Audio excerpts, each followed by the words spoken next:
Indonesia ini nggak kalah, Betul. bisa lebih bagus malah untuk rumah sakit Lebih tertentu ya. bagus. Malah sesat. Kita ini manusia kok dipakai uji coba, guys.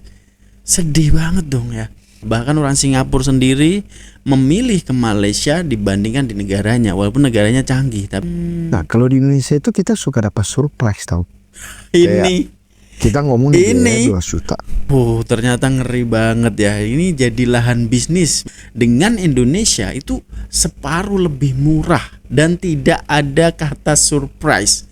Nah, surprise-nya ini yang membuat kita was-was, takut gitu loh. Kita harus spend time money lebih banyak, guys. Hai, hello guys, assalamualaikum, salam sejahtera semuanya guys ya. Apa kabar cuy? Semoga selalu dalam keadaan baik dan semoga selalu dilimpahkan rezekinya. Amin ya robbal alamin. Oke, berjumpa lagi cuy. Ada beberapa hari kita nggak buat konten di sini ya.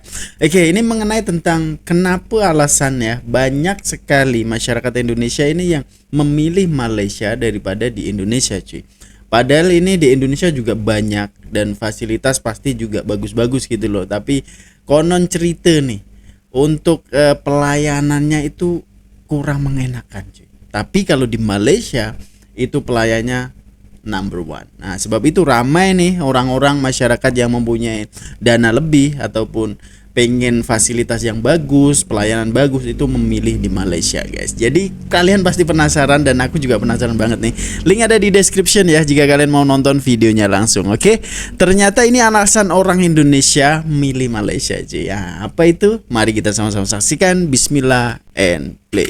Oke, kita Hai guys, dengarkan. welcome back to channel kami Hubungan Manusia dengan gue Desmond. Welcome back. Hari Oke. kali ini kita mau bahas soal berobat ya ataupun Nah, rumah ini sakit. poinnya guys Nah, ya. ini mungkin kalau teman-teman yang udah punya orang tua yang udah cukup berumur ataupun teman-teman juga udah cukup berumur nih biasanya nggak jauh-jauh mulai ada urusan sama rumah sakit nih. Betul.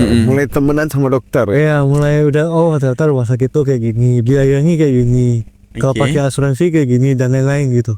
Ya. Nah, jadi kali itu kita pengen bahas itu kualitas, mungkin lebih ke kualitas rumah sakit dan dokter Indonesia dan juga Malaysia. Betul. Dan Menarik ini mungkin nggak? sebenarnya Menarik kan? rahasia umum lah. Iya, Banyak banget orang Indonesia yang berobat ke luar negeri, terutama Malaysia. banyak terutama loh, Malaysia dan Singapura. Tapi ya kayaknya Malaysia lebih Dominan. banyak karena secara Harga. dan biaya lebih masuk akal untuk Betul. Indonesia. Betul. Nah, jadi sebenarnya itu ya Hartono punya pengalaman, gue juga punya pengalaman cuy. Iya. Ini Dan mungkin kita narasumber akan bagus. Menurut kita apa sih bedanya berobat di Indonesia dan di Malaysia? Oke guys ya, kalian dengarkan ya, ini menarik sekali dan ini mempunyai sumber ini tuh jelas gitu sebab berpengalaman ya, pernah nih berobat di Malaysia dan kalau di Singapura itu memang harganya kurs dolar pun agak tinggi gitu loh guys ya. Jadi alternatif pilihannya, second opinionnya yaitu ke Malaysia guys ya. Jadi kita saksikan nih, penasaran nih. Nah, mungkin yang pertama kalau kita bahas mungkin soal fasilitas lah kita bilang ya. Fasilitas sebenarnya gue bilang Indonesia ini nggak kalah. Betul. Bisa lebih bagus malah untuk rumah sakit Lebih tertentu ya. bagus. Malah secara pelayanan dan kamar apa semacam lebih bagus. Lebih bagus Indonesia ya. Ya gue juga setuju sih karena ramahnya Indonesia ini lebih ada. Kalau di sono tuh kayak kalau tanya pasti diomelin. Ya di sana itu mungkin bisa lebih Gas terus lah. yang mungkin kerjanya belum tentu sopan. Iya, tapi benar. Pasti benar. Ya masih benar. Nah, Indonesia punya mungkin ada sisi sebaliknya gitu. Iya. Sopan lah. Sopan lah, udah pasti sopan, yang pasti sopan. Pasti sopan. Nah, lalu yang kedua itu mungkin kita bahas sisi dokter. Betul. Dokter ini sih panjang nih kalau dibahas. Waduh, Panjang dan apa kayaknya ini? Mainnya ini mungkin bahasnya dokter sih. Iya. Jadi kalau dokter itu sih, gue jujur sih, gue pribadi itu urusan operasi dan juga nginap rumah sakit ini beberapa kali lah.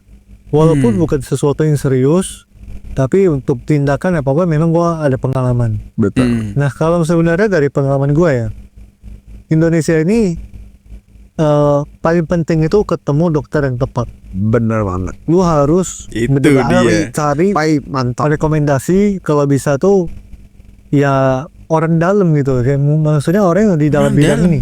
Iya, iya. yang kasih tahu lu, oh lu mau Yang memang menguasai gitu. ya lu mau operasi ini lu ke dokter ini ya. Iya. Lu mau cek ini lu ke dokter A ya.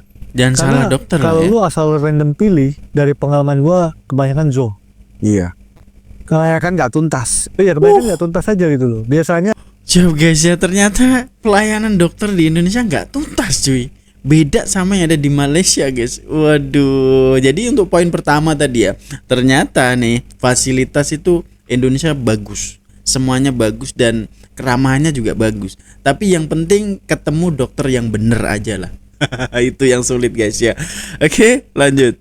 ya tempotnya tuh bolak-balik. datang belum nggak apa-apa antibiotik. Iya. Itu udah paling, Antibiotik terus. udah paling sering. Paling umum. Paling Oke. umum gue alamin, dan menurut gue beda banget pas gue ke Malaysia. Menurut gue itu dokternya lebih gak buru-buru ambil kesimpulan kalau gue lihat ya. Betul. Dia cek ini itu dulu, lalu dia juga gak langsung kasih antibiotik, dan memang gak bisa dia bilang waktu itu gue memang pengamai tindakan. Jadi gue udah tindakan di Indonesia gak sembuh, setengah tahun kemudian kambuh. Gitu-gitu lah. Akhirnya gue ke Malaysia, dokternya bilang oh ini gak bersih nih operasinya kemarin. Ini habis memang lu harus operasi tindakan nih. lagi. Lalu gue bilang ini perlu buru-buru gak? Dia bilang enggak sih, ini gak urgent, tapi ini lu pakai obat juga gak bakal sembuh. Memang nanti lu butuh operasi lagi aja gitu. Akhirnya gue set waktu, tanggal, dan operasi. Nah, yang paling gue amazed itu tuh after operasinya. After operasi di Indonesia, penyembuhan dan juga caranya, metodenya menurut gue nih Agak untuk gue sebagai pasien tuh lebih repot, penyembuhan lebih lama, dan beberapa metode tuh menurut gua ternyata gak perlu. Iya, iya. Kayak salah satunya kateter. Iya, iya. Kateter di bagian kelamin. Iya, iya. Nah itu tuh ternyata di sana tuh nggak pakai dengan operasi yang sama. Ya ini mungkin tergantung dokter sih. Beda Tergantung dokter yang cara ya. operasiin. Mungkin nggak semua dokter Indonesia akan melakukan itu. Tapi yang pengalaman gua terakhir itu dokter Indonesia pakai, di sana nggak pakai. Terus itu menyiksa. Menyiksa itu. Gua sebagai pasien tuh menyiksa. Yang kedua itu masalah penyembuhannya, lukanya itu kecil banget di sana. Dan kurang lebih sekitar 2 minggu tuh gue udah Sembuh beres. Walaupun dia bilangnya ini sebulannya 2 bulan. Di Indonesia punya bilang juga sebulannya 2 bulan, dan beneran 2 bulan baru beres. Di sana gue 2 mingguan tuh udah hampir sembuh lah, udah hampir sembuh total. Udah aman. Pas gue kontrol 1 bulanan itu udah dia bilang oh ini udah beres. Jadi pengalaman gue tuh menurut gue kualitas dokternya di sana lebih, mungkin ya kita random cari pun lebih bisa diandalkan dibanding di sini sih. Iya. Nah, kalau menurut lu gimana dari pengalaman lu? Guys, lebih bisa diandalin loh ternyata guys ya. Walaupun dokter random ya, bukan spesialis, tapi lebih bisa diandalin sebab diagnosnya tepat dan penanganannya juga cepat gitu loh. Bahkan 2 minggu settle guys ya. Harusnya 1 atau 2 bulan, tapi 2 minggu udah settle, udah bersih, udah sembuh guys. Itu berbeda banget nih kebalikannya ya. Kalau di Indonesia kalian tidak menemukan dokter yang benar-benar ya ketemu dokter yang betul gitu loh. Nah itu biasa diagnos salah gitu. Konon cerita seperti itu guys ya. Dan dia sudah operate di Indonesia tapi belum bersih lagi nih. Datang ke Malaysia dan akhirnya dioperate lagi. Dan di sana settle masalah. Pengalaman real loh ini ya. Pengalaman real, dan kita bukan niat untuk memburukan, tapi ini real apa yang Koko ini alami guys ya. Oke. Kalau kita itu kan kebetulan di rumah sakitnya itu mungkin terkenal banget lah. Mungkin orang semua juga tahu lah, Mahkota. Oke. Jadi waktu itu bokap gue itu mau operasi tulang belakang. Akhirnya kita gitu. carilah dokter yang katanya itu top. Jadi kalau menurut pengalaman gue di sana itu secara administrasi itu sangat tidak pro ke customer. Jadi kita nunggu berhari-hari apa gitu. Tetapi dokternya bener-bener menurut gue bener-bener jago. Dan hasil kerjanya bener-bener bagus. Bokap gue operasi tulang belakang 5 jam aja udah bisa jalan. Oke. Ada videonya lagi sebenarnya. Gila keren loh. Jadi bener-bener bisa jalan, semua udah hampir kayak normal. Gitu. Jadi luar biasa banget tuh. Dan juga sebelum operasinya itu gak ada maksudnya gak ada sampai kita takut. Dan dia menjelaskan sangat-sangat rinci mah. Dia bahkan kasih videonya. Ini loh gue biasa operasi itu kayak gini, ini buka kayak gini, ini itu namanya minimalis invasif.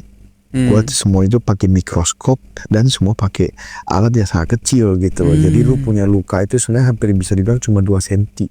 Ini teknologinya udah canggih, lebih canggih. lebih canggih. Dan bahkan operasi bokap gue itu biasa operasi otak, di tumor otak apa semua biasa dia. Super duper rame, super duper ribet ya. Kita mau operasi itu ngecek apa kacung 2 minggu lah, benar-benar baru bisa operasi gitu. Jadi harus bersabar banget, tapi hasilnya sangat memuaskan gitu. Maksimal lah ya. Yang kedua biaya. Masalah biaya. Biaya di sana itu semua dokter itu hafal biayanya. Bahkan prediksi dari dokter itu melesetnya cuma berapa ratus ribu dari biaya ratusan juta loh. Gila, jadi dia ngomong kayak 35.000 ringgit. Ya nanti ujung-ujungnya 35.000. 35.000 nggak lepas dari itu. 35.000 80 ringgit kayak gitu. Nah kalau di Indonesia itu kita suka dapat surprise tau. Ini kita ngomong ini 2 juta. Pas selesai 360. Gila. Kena overtime lah, kena apalah, terus ternyata ada komplikasi lah, ada apa gitu. Terus kita sering banget gitu loh dikasih surprise gitu kan. Nah itu ya sebenarnya bikin kita juga gak nyaman. Bener lah. Kalau kita punya dana terbatas, ya, kita kan pasti mikir, wah gila tiba-tiba dari 200 jadi 300 mau cari duit dari mana? Seperti itu. Itu yang menurut gue sistem di sana itu bagus. Nah, sama yang terakhir adalah dokter. Ya, itu di sana itu seperti sangat-sangat menghargai kita sebagai pasien. Nah, ini walaupun suster apa yang ngomongnya kasar, tapi kalau dokternya itu beda. Ya. Jadi sono itu orang baiknya justru dokternya, Lu ngerasa gak? Kayak susternya kelakuannya kayak gitu, tapi dokternya bagus. Tapi dokternya baik. Iya, suster yang handle gue, yang khusus dokter gue itu udah kayak emak gue. Ngoceh-ngocehnya itu udah kayak emak gue, kok gak pakai masker? Semacam itu. Siapa gue juga gitu. Ya SOP kan ya. Lu disuruh jam 4 datang, ngapain jam 3 datang? Pergi. Gak usah tunggu ini. Kayak gila nih, kita diusir dari ini kan. Cuman maksudnya, tapi dokternya baik. Kayak baru datang dia langsung ngomong, maaf ya agak telat soalnya ini pasiennya tadi banyak, apa semuanya saya jelasinnya juga terlalu pelan, jadi makanya jadi kayak gini gitu loh. Jadi kita juga dengernya enak gitu. Nah di sana yang paling kita bisa andalkan itu diagnosa. Nah, yang namanya diagnosa itu aku ya. yang Mereka itu gak pernah ngomong apa-apa dulu sebelum mereka itu pasti. Jadi mereka selalu nih kalau habis selesai konsul dia bilang ini kemungkinan operasi, tapi kita cek dulu ya apa segala macam. Udah check up, cek jantung lah, cek ini, cek itu, semuanya cek semua. Baru datang sih tiba-tiba ketemu sesuatu. Sorry nih, gue udah ketemu sesuatu, tapi gak perlu khawatir dulu. Mendingan kita cek dulu aja. Jadi cek lagi, itu satu. Kedua, kerjasama antar dokter itu bagus banget. Jadi mereka itu gak khawatir merefer seseorang ke dokter lain. Jadi dokter gue itu kan spesialis bedah otak dan tulang belakang. Terus ada spesialis bedah saraf. Sebenarnya spesialis bedah saraf bisa, bedah otak dan tulang belakang bisa juga. Tetapi banyak dokter lain merefer dia punya customer ke dokter ini. Padahal ini dokter muda, dokter baru. Jadi bisa dibilang mereka tuh gak takut kehilangan customer. Kalau di sana itu mereka lebih pilih mendingan lu ditanganin orang yang lebih spesialis bener. Kalau di Indonesia lebih profesional ya. Betul. Kalau di Indonesia itu jujur lah ya, walaupun menyinggung beberapa instansi gitu ya. Tapi gue punya kasus dari paman gue ya, sampai dia itu koma apa segala macam. Itu karena dokternya tidak mau dipegang oleh dokter lain. Yang padahal dia itu spesialisasinya bukan di sana. Wah ini tapi dia mau ngambil kacau. dokter lain atau dokter luar atau dokter mana yang alasannya sebenarnya konyol karena dia dokter senior di rumah sakit itu. Bahkan kita setelah saya dokter lain pun dokter lain bilang karena dia dokter senior kita gak berani. Kacau Kan sih. lucu, beda Bener. ceritanya dengan Ya, ada senioritas. ada senioritas. Kalau di sana dia langsung tulis surat ke temennya sesama dokter. Jadi dia tulis surat apa segala macam. Nah dokter juga saling support, saling kayak kalau ini si ini lebih jago nih, mending lu ke si ini dah. Oh kalau yang ini gua cocok nih sama gua aja atau apa gitu loh. Itu yang bikin kita itu diperlakukan seperti manusia. Maksudnya betul. diutamakan Bukan itu jadi lebih uji fair, coba lebih gitu. fair gitu. Nah sama di sana ya, maksudnya operasi itu semuanya transparan banget. Ya. Dia gak khawatir lu tanya prosedurnya seperti apa, nanti itu akan bagaimana, nanti kalau seandainya komplikasinya apa aja. Jadi kita itu dibuat merasa dilibatkan dari A sampai Z, kita itu tahu gitu loh, ini tuh bakal ngapain aja gitu. Terus juga seperti kata Desmond, mereka itu sebisa mungkin penyembuhan itu tidak perlu mereka lagi. Sebisa mungkin selalu kayak Keren. kalau seandainya ini gak apa-apa gak usah kontrol. Kalau di Indonesia itu habis operasi tulang belakang itu fisioterapi rutin sama sebulan sampai 3 bulan ke depan. Soalnya nggak ada fisioterapi mah, sama sekali gak ada fisioterapi. Cuma disuruh bikin gerakan-gerakan kayak gini, dikasih panduan gitu, diajarin, gitu doang. Jadi kita itu juga gak usah berlama-lama di sana. Jadi kita itu bisa nyantai gitu. Nah kalau orang tua gue kan dari daerah ya. Jadi kalau seandainya harus stay di Jakarta berbulan-bulan kan sebenarnya mereka kan kurang nyaman. Benar. Pasti mereka lebih suka di stay di rumahnya tempat sendiri. dia orang gitu kan. Itu yang jadi pertimbangan kita lebih memilih di sana. Nah, memang banyak juga katanya orang Singapura pun berobat ke Malaysia karena ternyata. faktor biaya. Kalau kita ngomong biaya, rata-rata biaya di sana itu setengah dari Indonesia. Rata-rata. Gila. Jadi gue udah pernah cek kayak Gila. contoh bypass jantung lah, kateter lah, pasang balon lah, pasang ring lah, apa segala macam. Itu kalau kita cek harganya biasanya sono lebih murah. Kita nggak tahu kenapa, bahkan obat aja sono lebih murah yang mana. Obat-obat rutin yang kita minum di sini selalu harganya itu 2 kali lipat ya. Sebenarnya Bener, ya bener. kita ngerti sih bahwa pada akhirnya ya ini bisnis. Rumah sakit, dokter ya butuh duit, butuh penghasilan, dan ini bukan sosial kan. Betul. Semuanya mungkin cara dapat duit itu semua orang juga butuh duit, tapi moralis lah, etis lah buat dapat duit ini. Bener Pak. Caranya seperti apa sih gitu? Betul. Setuju Pak. Apakah obat yang nggak harus minum disuruh minum? Iya. Kan ini rahasia umum juga.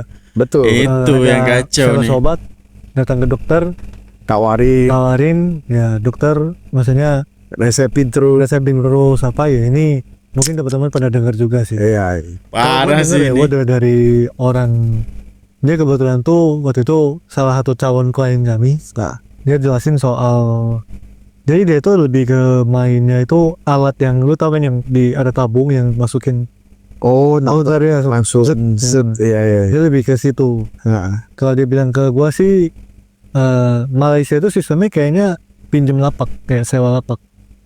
Jadi dokter-dokter itu lebih ke bukan kayak gua masukin lu ditargetin mungkin yang mereka tuh lebih ke sewa lapak, mungkin kayak ada fixed cost yang mereka dia orang harus bayar segini gitu. atau nggak tahu ya persisnya seperti apa, tapi gua dengarnya seperti itu.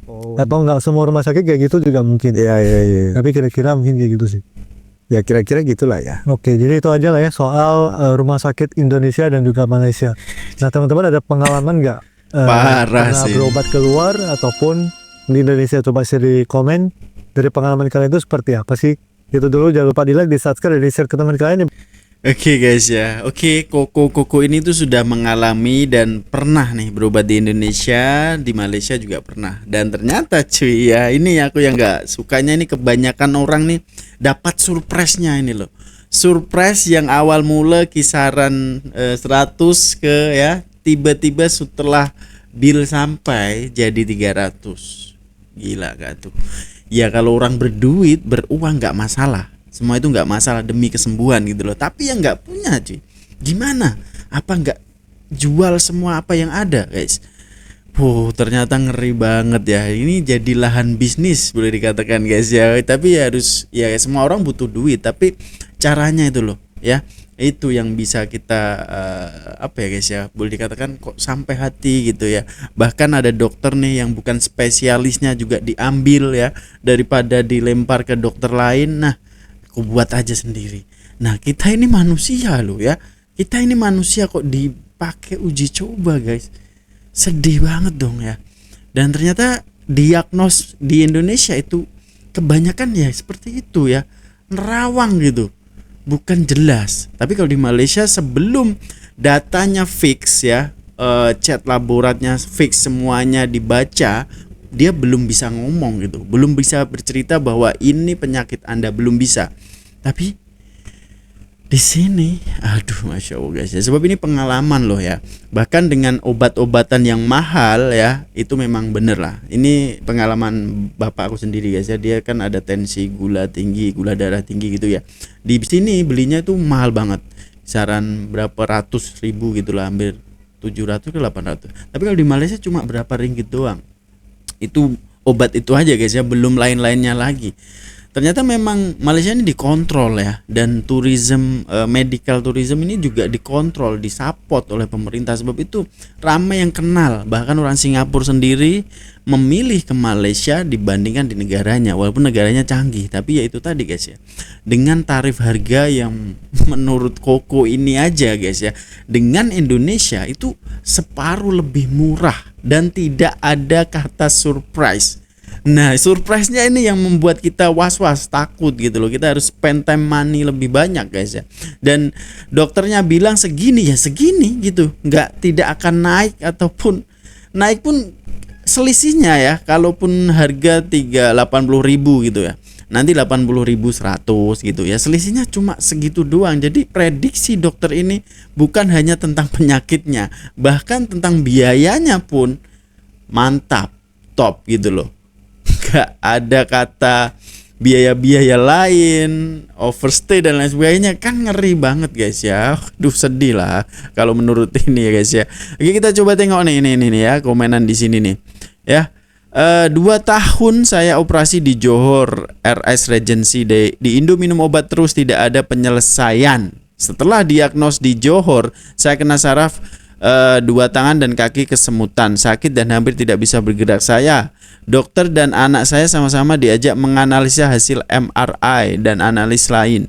Kesimpulan harus dioperasi di 2 ras leher dan di bantalan diganti dengan titanium. Biaya ditentukan di depan dan tidak meleset. Nah kan ya, puji Tuhan saya sudah sembuh dan tidak disuruh makan obat sama sekali. Nah ini kan keren banget guys ya. Kalau di Indonesia tadi harus ada apa ya guys ya, kontrol lagi sampai berbulan-bulan dan harus makan obat. Nah obatnya ini apakah memang harus menjual obat sedemikian rupa gitu ya, agar obat ini laris atau gimana guys ya. Padahal di Malaysia sekali berobat ya udah settle masalahnya, dan ini diagnosisnya selalu tepat. Nah kan, kesimpulannya operasi ini kan dokter tidak meleset gitu dengan harganya guys ya. Jadi bukan hanya penyakitnya, bahkan harganya aja tuh dokternya tahu guys. Berobat di Malaysia lebih pasti jatuhnya lebih murah, biayanya tidak asal operasi. Nah keren ini ya. Di Malaysia industri medical tourism dikawal oleh pemerintah. Dokter pakar di Malaysia saling bekerja sama. Jika mereka tidak pernah melakukan operasi, akan dirujuk dokter yang pernah melakukan operasi. Disebabkan ada campur tangan pemerintah dari segi harga, servis dan obat-obatan. Sangat jarang kita dengar dokter-dokter ini melakukan kesalahan fatal. Tahniah, ini menjadi salah satu kepercayaan bukan hanya rakyat Malaysia sendiri, bahkan rakyat Indonesia, Singapura pergi ke Malaysia untuk berobat. Salut dong, respect guys ya. Dan ini tentang dokter guys. Ada lagi senioritas. Yang senior lah diutamakan nih kalau di sini, kata Koko tadi guys ya. Tapi kalau di Malaysia kalau belum upaya ya, walaupun dia bisa nih, tapi ada yang lebih spesialis, dia akan bagi yang lebih spesialis. Nah itu kan lebih meyakinkan gitu loh guys ya. Jadi sekali operasi settle masalah. Wah, terbaik guys ya. Semakin dipercayalah ya berobat di Malaysia ini. Dan di Malaysia cukup banyak, bukan hanya di area Kuala Lumpur aja, di Johor, di Penang, di Melaka, semuanya ada guys ya. Salut, terbaik guys ya. Semoga ini bisa menjadi tamparan keras ya kepada masyarakat pemerintah Indonesia ya, dokter-dokter di Indonesia juga, rumah sakit di Indonesia ini. Jadi bukan hanya lahan bisnis doang gitu loh, jadi manusiawinya ada ya. Kita bukan menilai semua rumah sakit di Indonesia itu buruk guys ya. Bahkan Koko ini pun bilang fasilitas di sini tuh cukup baik ya, pelayanan cukup baik. Konon cerita itu yang mungkin yang rumah sakit bagus-bagus guys ya. Kalau rumah sakit yang biasa, kalian tahu sendiri lah guys ya seperti apa pelayanan. Tapi sayangnya dokternya ini yang kurang apa guys ya, kurang Udah dikatakan diagnos kok salah, itu kan ngeri banget cuy. Kita bukan bahan praktek pak. Betul tak guys ya. Jadi menurut kalian seperti apa guys? Tinggalkan komentar terbaik Anda ya. Mungkin sekian dulu untuk perkongsian kali ini. Ya semoga kita selalu diberikan kesehatan agar tidak terjadi masalah-masalah yang sebegini guys ya. Oke, tinggalkan komentar terbaik Anda. Jumpa di video selanjutnya. Assalamualaikum warahmatullahi wabarakatuh. Bye bye.